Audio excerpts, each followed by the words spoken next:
Shalom Bapak Ibu Saudara yang dikasihi Tuhan. Senang sekali kita bisa kembali bertemu dalam program RWM.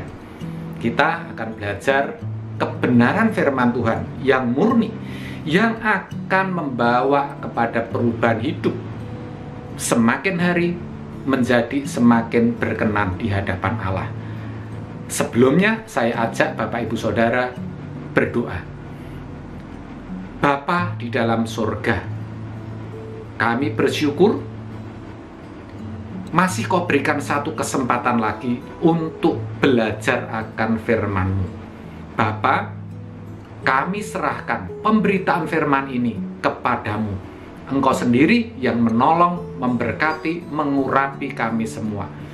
Kau berikan telinga seorang pendengar.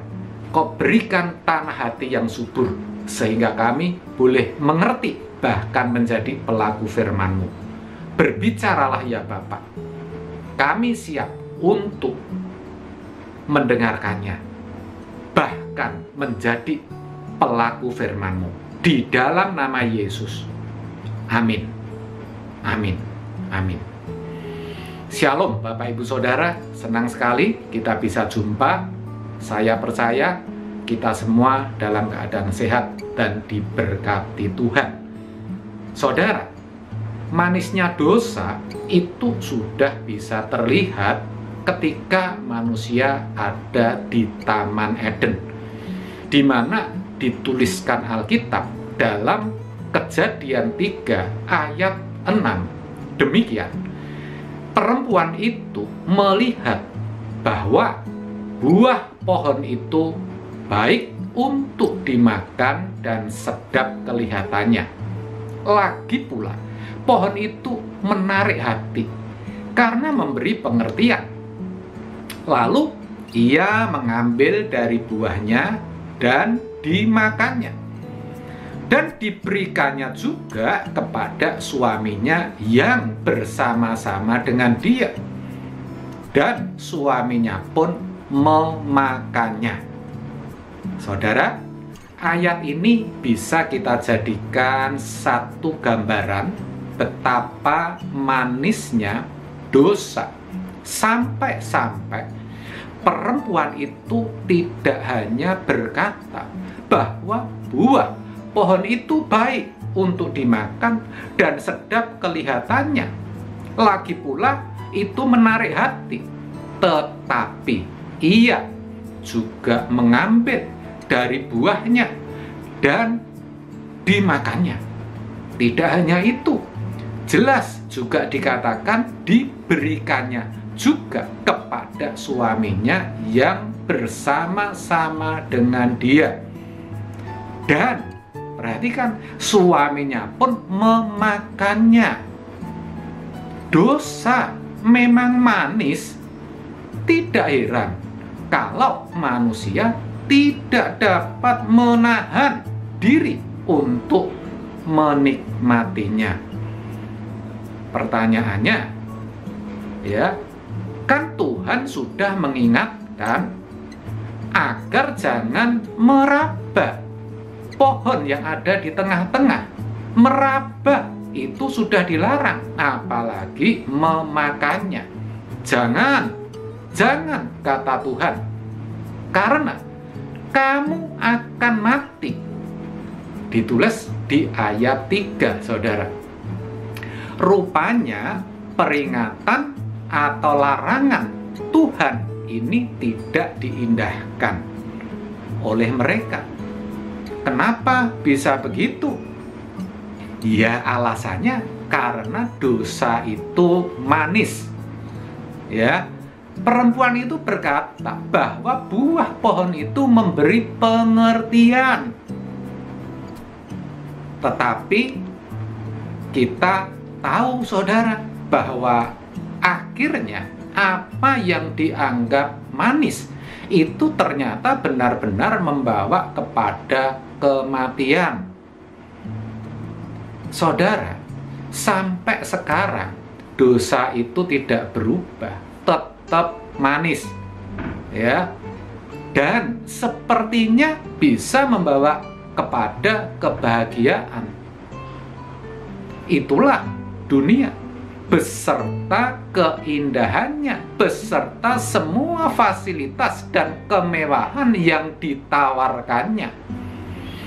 Ditawarkan oleh siapa? Ditawarkan oleh si jahat, saudara. Dan faktanya banyak orang yang terkecoh di dalamnya, termasuk ya orang-orang Kristen, saudara. Bahkan tidak sedikit aktivis atau hamba Tuhan yang juga jatuh dalam percintaan dunia.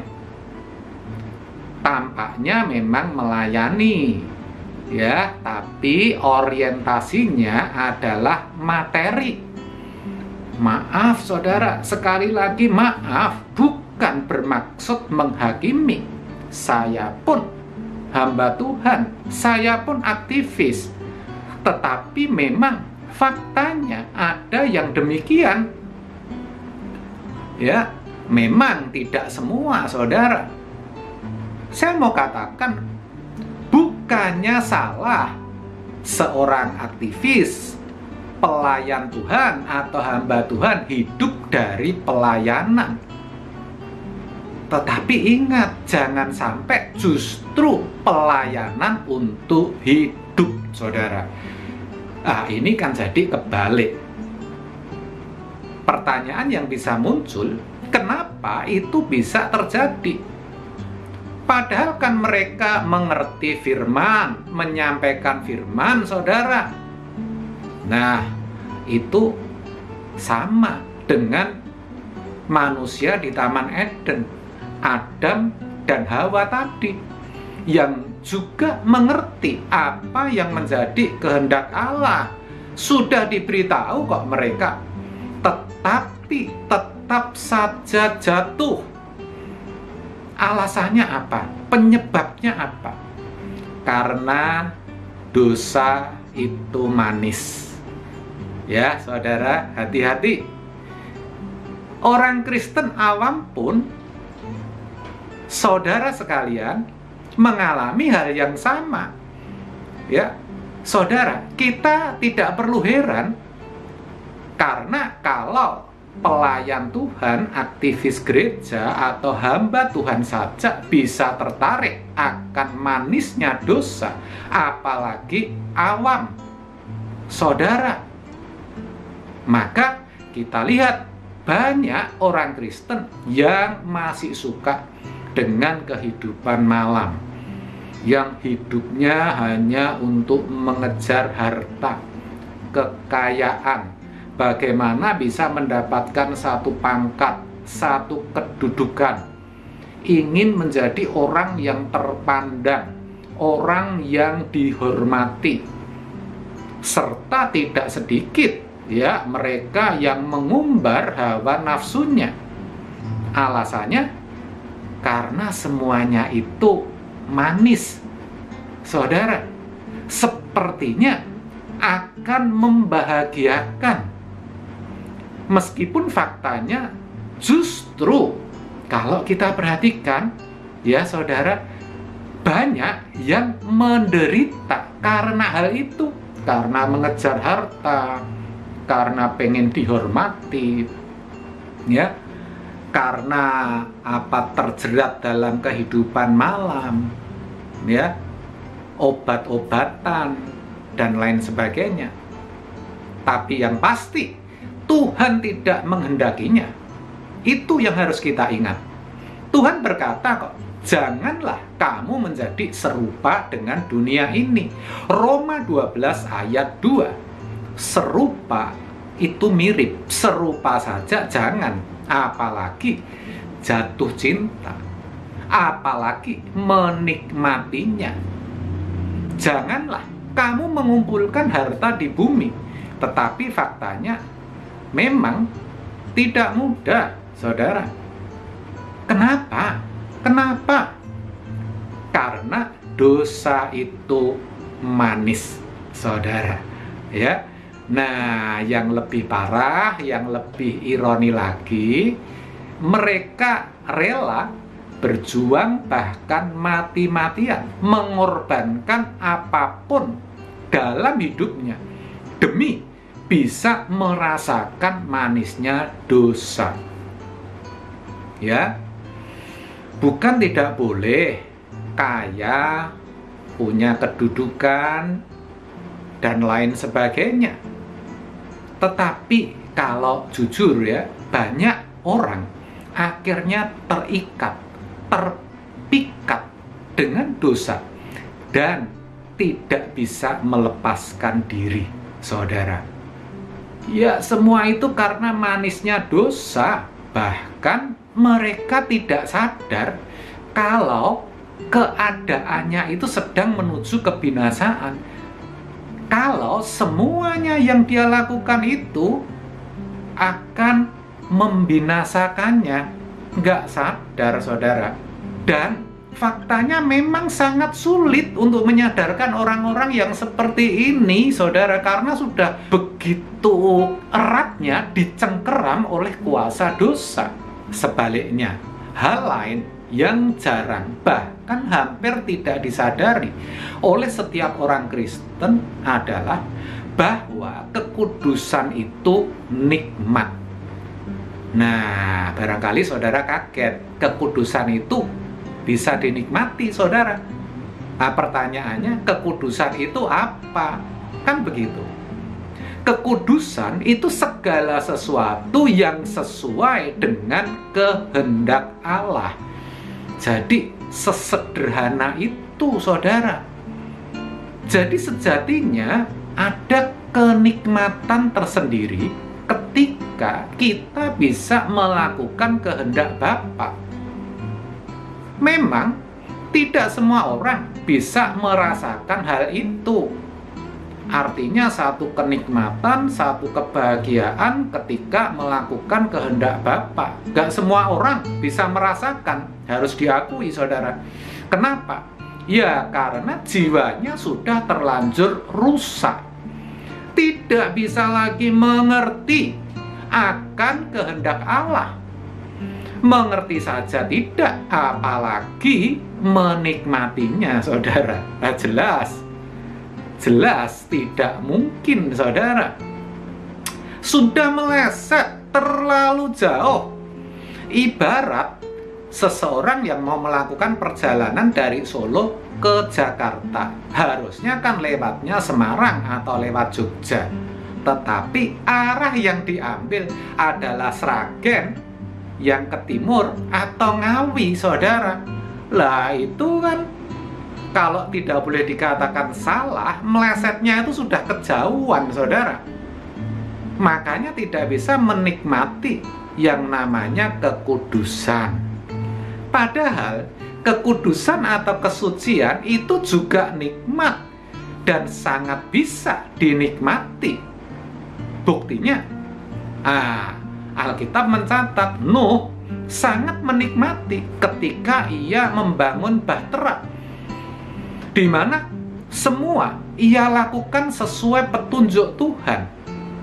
Dalam hal ini, Nuh itu melakukan apa yang Tuhan mau, apa yang dikehendaki Tuhan. Meskipun sejatinya dagingnya menolak, tetapi dia nggak mau tahu.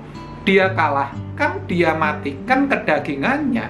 Dia memilih melakukan kehendak Allah. Walaupun barangkali waktu itu ia dianggap aneh dan memiliki hidup yang tidak wajar, saudara. Ya, karena ia kan tinggal di pegunungan. Ia bukan tinggal di pesisir. Ia juga bukan seorang nelayan atau pelaut yang mengerti akan bahtera, ya. Apalagi bahtera yang sangat besar, apalagi membangun atau membuatnya, saudara. Coba saudara bayangkan. Tetapi ya, ia menikmati hari-harinya. Bahkan Alkitab dikatakan Nuh sebagai pemberita kebenaran di dalam hari-harinya membangun bahtera. Sejatinya ia sedang memberitakan kebenaran. Artinya ia menikmati kekudusan. Ia puas, bahagia ketika ia bisa melakukan apa yang Tuhan kehendaki. Ketika ketika ia bisa melayani pikiran dan perasaan Allah, saudara. Sebaliknya, orang-orang pada zaman itu, pada zaman Nuh, yang ada di sekitarnya, saya percaya mereka risih, ya, dalam bahasa Jawanya, nggak nyaman. Bahkan saya membayangkan pasti banyak yang mentertawakannya. Mereka sama sekali tidak bisa menikmati akan hal itu. Semua dianggapnya sebagai suatu keanehan dan ketidakwajaran. Kenapa bisa begitu? Jawabnya, saudara, karena jiwanya sudah terlanjur rusak, sehingga yang nikmat dalam pandangan mata mereka adalah ketika mereka bisa makan, minum, dan menikmati kesenangan hidup. Ketika bisa menuruti dan memuaskan hawa nafsu mereka. Saudara, Bapak, Ibu, Saudara, dan saya juga sejatinya tidak berbeda dengan orang-orang pada zaman Nuh. Dalam banyak hal kita lebih suka kok menikmati manisnya dosa daripada merasakan nikmatnya kekudusan. Padahal ketika kita mengalah dan tidak membalas saat kita dijahati, diperlakukan kasar, diperlakukan tidak adil, kita bisa menerima dengan ikhlas. Kan sejatinya hati kita jadi damai. Ada satu ketentraman dalam diri kita. Bukankah itu sesuatu yang nikmat, saudara? Ketika kita melihat orang yang kita tolong karena dia benar-benar membutuhkan pertolongan, dan akhirnya orang itu bisa melalui persoalannya dengan baik. Saudara, bukankah hati kita juga bahagia ketika melihat orang lain berbahagia, saudara? Bisa menyelesaikan persoalan yang dihadapinya, ya, saudara. Ketika kita berhasil menguasai diri kita untuk tidak marah, apa yang terjadi? Hati kita lega, saudara. Itu satu kenikmatan, itu sesuatu yang membahagiakan sesungguhnya, saudara. Ketika kita bisa melepaskan pengampunan, kita jadi bisa tidur. Nah, saudara pasti mengalami yang hari-hari ini tidak bisa mengampuni, tidurnya pasti nggak nyenyak, saudara. Nggak bisa tidur, gelisah. Ya, saudara, ketika di dalam diri kita tidak ada iri hati, kita bisa ikut bahagia, ikut seneng saat melihat orang lain atau teman kita diberkati. Apakah itu, ya, mendapatkan promosi dalam pekerjaan, bisa beli mobil, motor, atau TV baru, berhasil membuka usaha baru, dan sebagainya. Itu nikmat.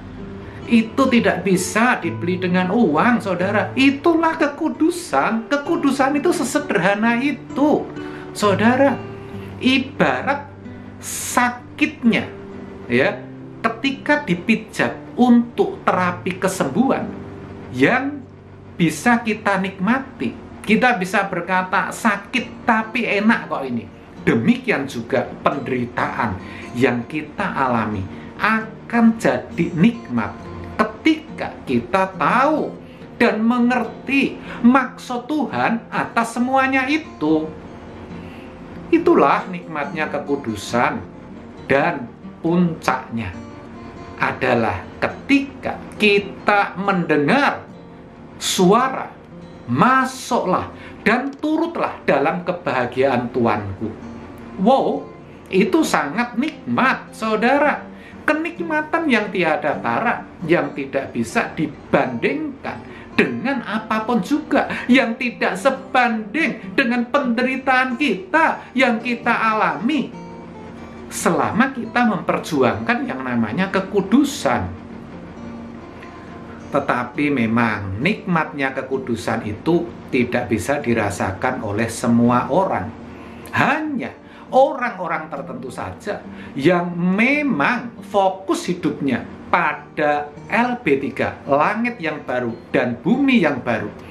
yang obsesinya hanya ingin menyukakan hati Tuhan, yang bisa merasakan kenikmatan jenis ini, yang bisa menikmati atau merasakan nikmatnya kekudusan. Ibarat pacaran adalah nikmat dan bahagia ketika sang pacar bisa senang dan bahagia walaupun ya dirinya menderita. Saudara, barangkali ketika mendengar penjelasan ini, saudara tetap tidak bisa menerima dan mungkin mentertawakan dan berkata, seperti itu kok nikmat. Nggak apa-apa. Tetapi kalau memang seperti itu, sebenarnya jiwa saudara sudah mulai rusak, meleset. Ya, saudara sudah terlalu jauh melesetnya. Kalau ingat saudara, hal itu tidak segera saudara sadari dan perbaiki, bukan tidak mungkin saudara kelak akan kecewa, saudara akan terhilang. Sebab itu, mari saya ajak agar saudara bisa mengerti dan benar-benar menghayati bahwa dunia ini bukan tempat kita. Kita adalah warga kerajaan surga. Jadi, fokuskan hidup saudara hanya pada kekekalan. Percayalah, saudara tidak akan tertarik lagi kepada dunia ini dengan manisnya dosa. Sebaliknya, saudara akan merasakan nikmatnya kekudusan. Amin. Tuhan Yesus memberkati. Mari kita pujikan satu pujian.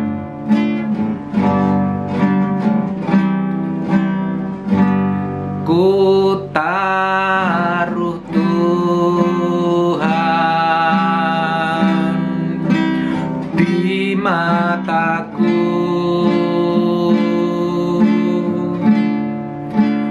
Engkau Allah Maha hadir di hidupku, agar hatiku takut yang kudus, menghormatimu dengan tulus. Dunia yang gelap ku jalani, sungguh tak mudah bagiku hidup suci. Namun rinduku tetap padamu, lebih mengenal semakin dalam pribadimu. Ku taruh Tuhan depan mata agar ku tak berdosa padamu. Yang Maha Kudus Allahku, Kau ingin aku kudus sepertimu. Selalu hidup di hadapanmu dalam kebenaran yang sejati, menghormati kesucianmu sampai di kerajaanmu nanti, menghormati kesucianmu sampai di kerajaanmu nanti, menghormati menghormati kesucianmu sampai di kerajaanmu nanti.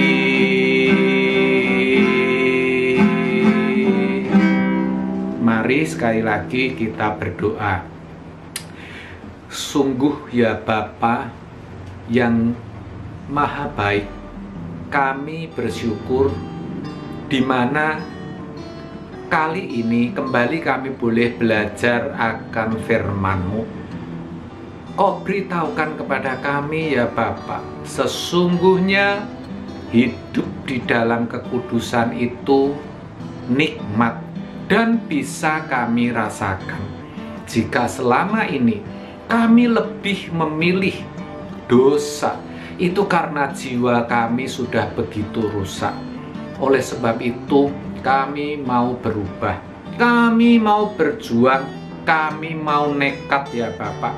Kami akan taruh Engkau di depan mata kami, supaya kami boleh senantiasa hidup dalam kekudusan-Mu. Terima kasih ya Bapak, kami percaya Engkau sendirilah yang akan memberikan kesanggupan kepada kami. Bapa, kami berdoa bagi setiap yang mengikuti acara ini. Kami menyerahkan hidup mereka, segala pergumulan mereka ke dalam tangan-Mu. Kami percaya ketika mereka sungguh-sungguh merespon akan firman-Mu, menghidupinya, maka apapun yang jadi pergumulannya, Engkau menolong, Engkau memberkati. Terima kasih ya Bapak. Sebentar program ini berakhir dan kami berpisah, melanjutkan aktivitas kami masing-masing. Kami percaya Engkau menyertai. Bapak, kami juga mohonkan berkat yang daripada-Mu bagi yang mengikuti acara ini dimanapun mereka berada. Terimalah berkat-berkat yang terbaik, baik itu berkat jasmani ataupun berkat rohani dari Allah Bapa, di dalam kasih kemurahan Kristus Yesus Tuhan kita, serta di dalam penyertaan dan persekutuan Roh Kudus yang akan membawa kita semakin hari semakin menjadi sempurna di dalam nama Yesus. Terimalah. Amin. Amin. Amin. Terima kasih Bapak Ibu Saudara atas kebersamaan kita. Selamat melanjutkan aktivitas saudara. Tuhan Yesus memberkati. Salam arwah M dan sampai jumpa.